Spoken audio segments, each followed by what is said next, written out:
Maagang pumila ang pamilya ni Tatay Domingo sa labas ng CSI Stadia sa Dagupan City para makiisa sa 40th anniversary ng Jesus is Lord Church Pangasinan. Kasama ni Tatay ang ilan sa kanyang mga anak at mga apo. Pero naiwan anya sa kanilang tahanan ang kanyang asawa na si Nanay Loretta. May sakit kasi itong cancer at tinaningan na ng mga doktor. Ang kwento ni Tatay Domingo, sinikap niyang dumalo sa edad na 76, bitbit ang pananampalataya na pagagalingin ng Panginoong Hesus ang kanyang asawa. Pagkagising, mag-prika. Pag tulog, kumain ka, mag-prika. Hindi kami sumuko sa Diyos. Lagi namin pinapanalangin ng nanay ko. Na dugtungan pa ng buhay.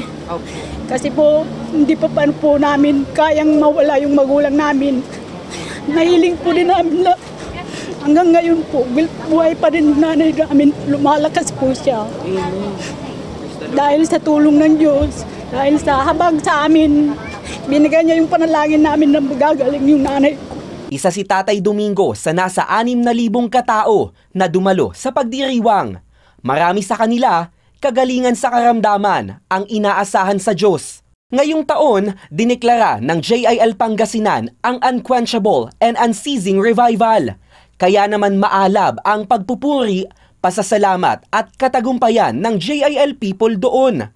Nagkakaisa rin nilang tinaas ang mga dala nilang kandila, simbolo ng maningning na revival sa bawat barangay sa kanilang probinsya. Paalala ni JIL Director for Region 1 and Pangasinan Provincial Pastor Carolina Serralde Balkin, nalalapit na ang pagdating ng Panginoong Hesus. Kaya, very important sa atin yung dumating ang Panginoon, nakasama tayo para hindi sayang po yung lahat ng ating pinagpaguran. Dahil ang pinakamahalaga sa atin naman yung life after here on earth. Binigyang diin din ni JIL Worldwide Vice President Reverend Pastor Jovi Villanueva Binalya ang halaga ni Kristo. Dapat unsising ang presence ni Lord sa buhay ng bawat isa. And so we cannot have or experience revival without Jesus Christ Himself na palaging present sa buhay natin. Without it, we will be spiritually dead. We don't have access to the Lord.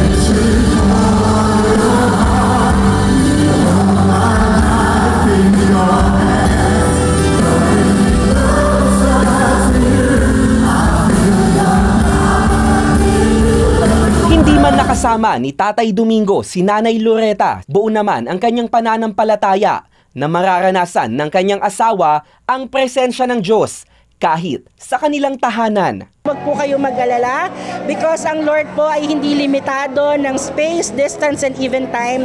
Kung ano po ang pagkakaranas po namin sa presensya ng Lord sa lugar na ito ay posible pong maranasan ng bawat isa.